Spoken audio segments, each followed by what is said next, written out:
On today's show, Darrell and I are talking about how we do off-season training here in Tulsa, Oklahoma.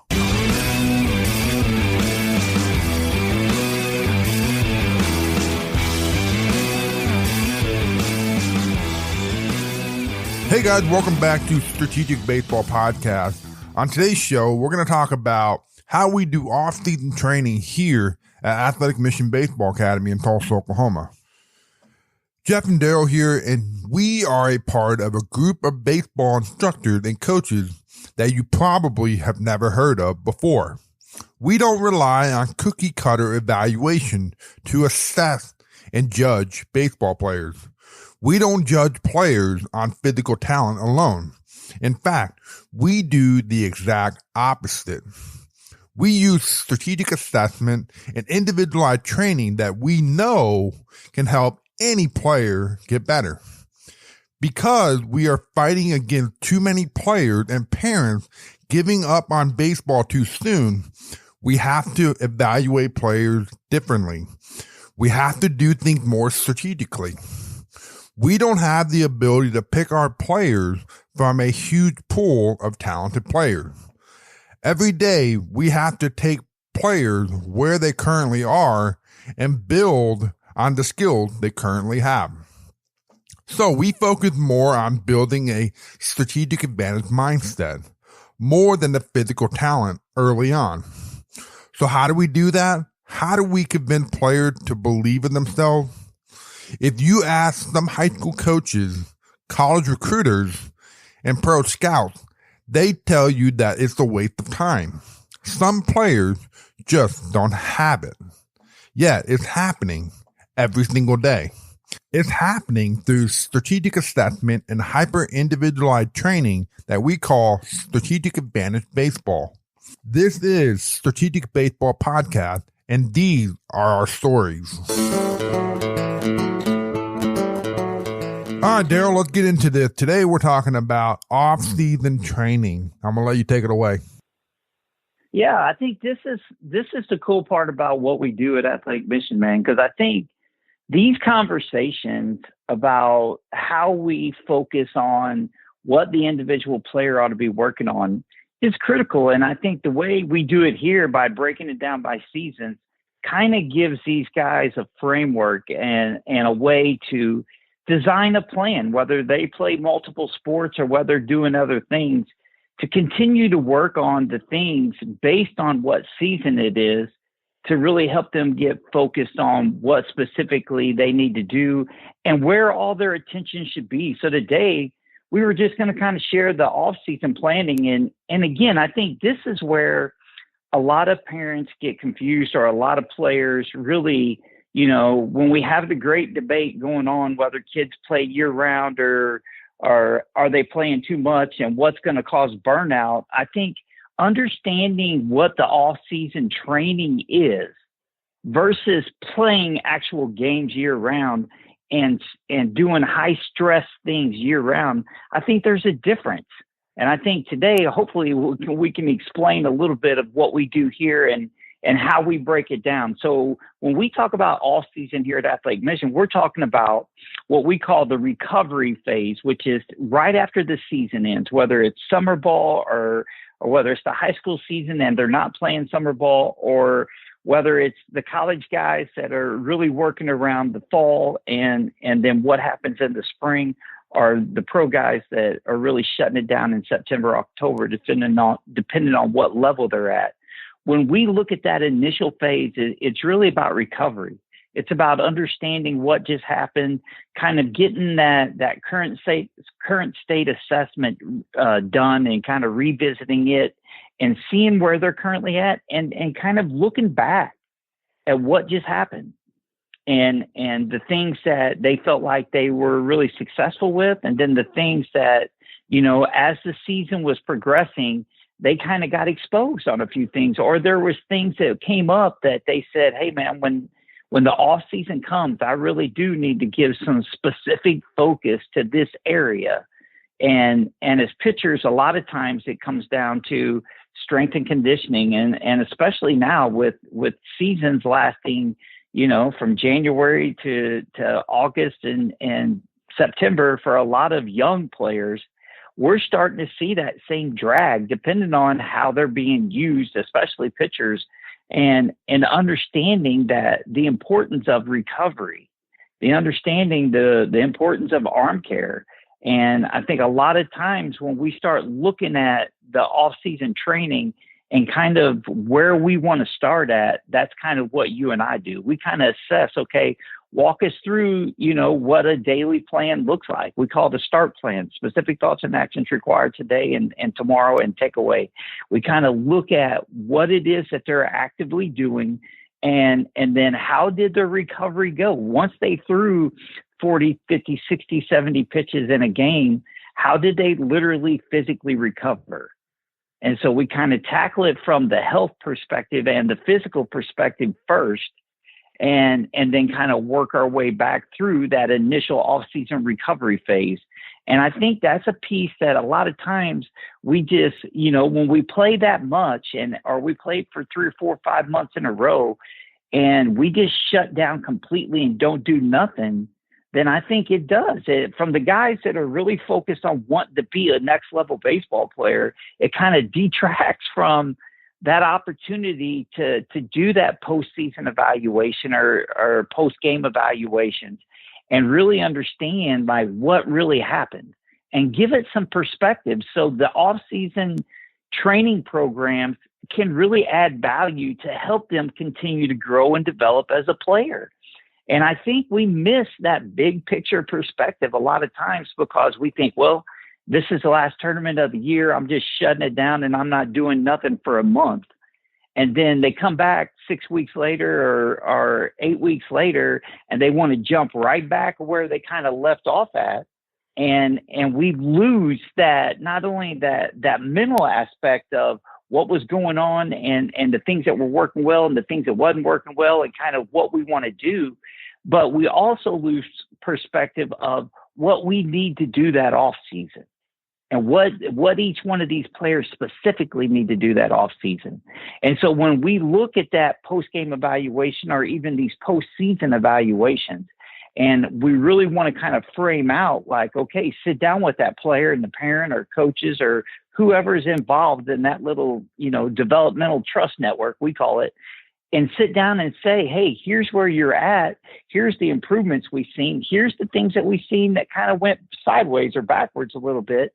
Then what do we specifically want to focus on day to day as we start training again? And again, I think you and I differentiate training from practice to actual game day. And that's kind of what they'll get over these next 3 shows as we break that down. Off season is training. It's us developing the baseball skills or us really looking into the physical aspects, the mechanical aspects, all the different things that really go in to helping a player develop their individual baseball skills. And then what we frame preseason as is practice. It's really now taking that off-season training, the athleticism, the power, the explosiveness, the cleaning up our mechanics, really working on a different pitch or two and how we want to use that pitch.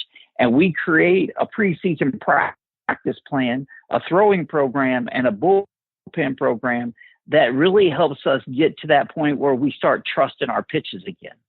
And that's what we define the preseason as, is getting the arm in shape, getting the body in shape, syncing it all back up, and really working on developing and mastering those pitches to where now I'm ready to start trusting it to where I can create a strategy in season.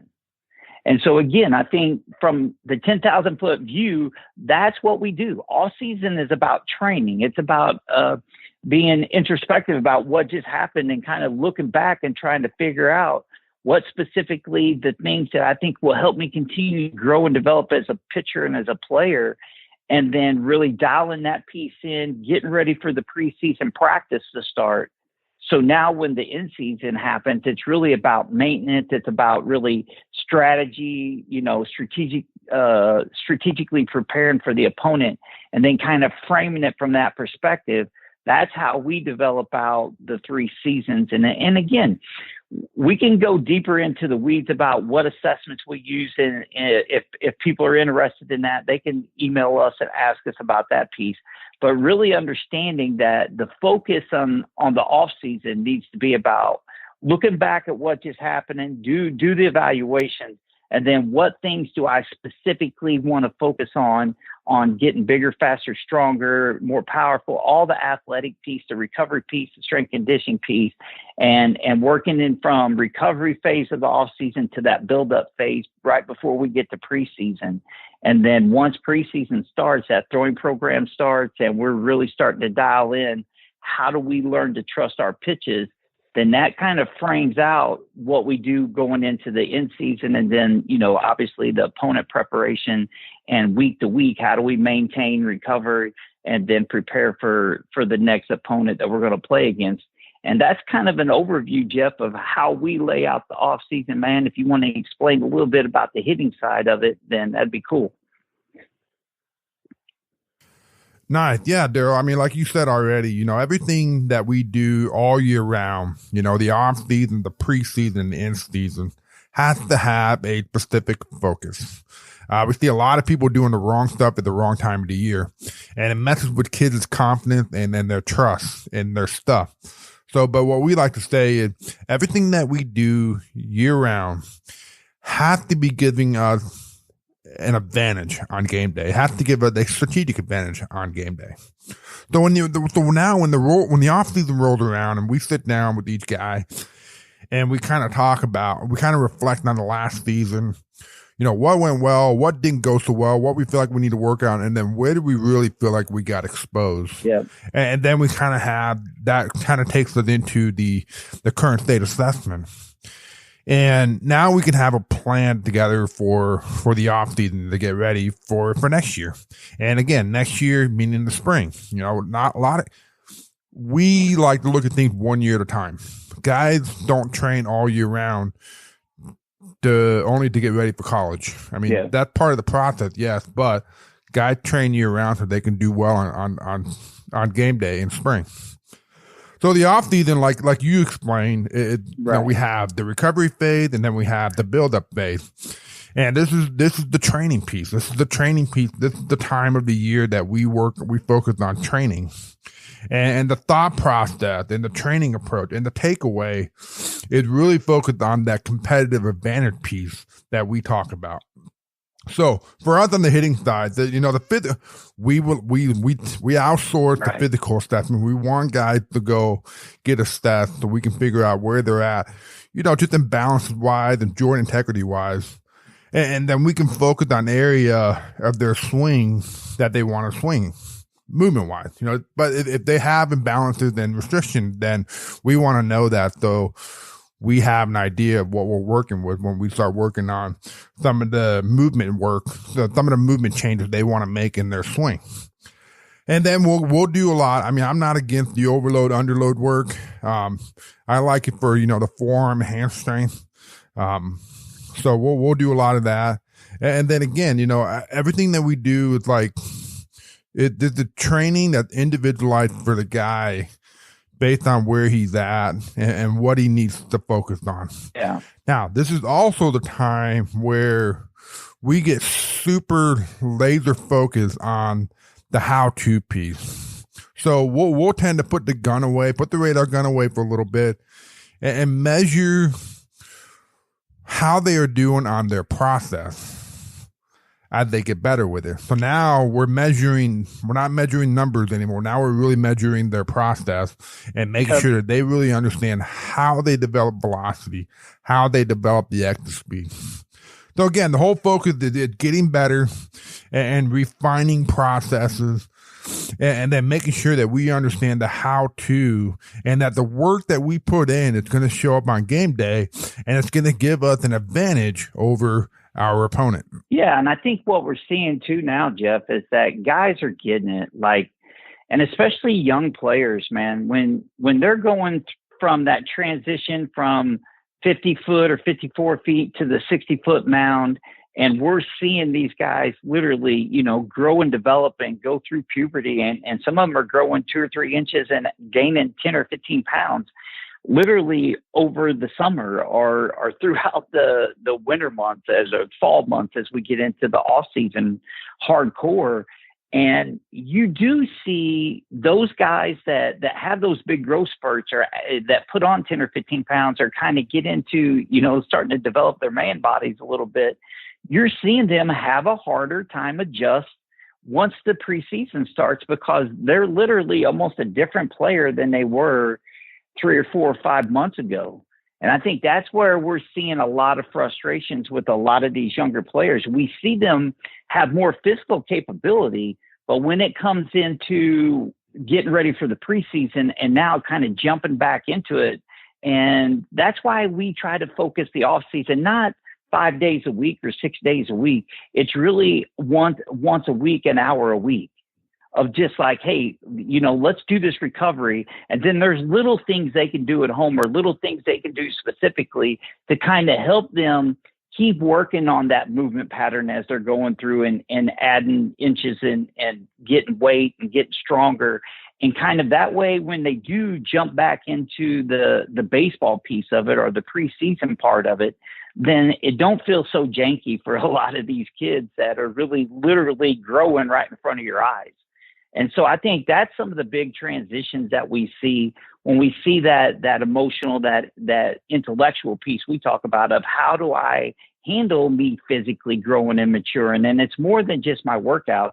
It's really me understanding how my body moves. And so that's kind of my big takeaway that, hey, understand that, when we go into the off season, it's about growth. It's about kind of taking a look back at what we just did and then kind of taking that look forward about what do I need to do specifically in my training, in my, the athleticism, in my mechanics, and the things that I can work on this off season without stressing my arm or my shoulder out, and really stay focused on what I need to do to get ready for the preseason so I get better next year and I have a better opportunity to continue to play well as I continue to grow and develop as a player.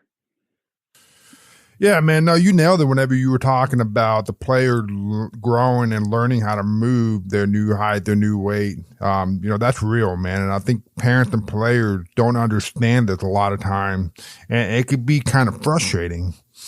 But man, that's why you and I, we spend a lot of time on making sure that guys understand the how-to piece. And now that way, as long as they have that foundation of the how-to, they have that clarity and that understanding, they have a real process that they can trust as they're going through the process of growing and getting stronger and learning how to remove their body. So yeah, that's a good point. So takeaway wise, off season is focused on training. That's where you get all your work out of the way and make sure that, guys are understanding where they're at and understanding, what they need to do to improve.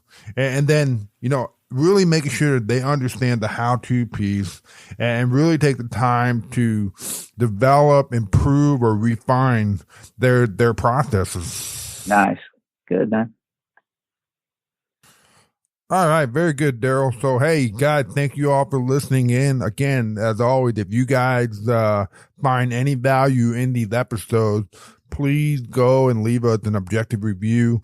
Also go to strategic-baseball.com and submit your email, and we can kind of keep you guys in the loop on all the things that we're working on.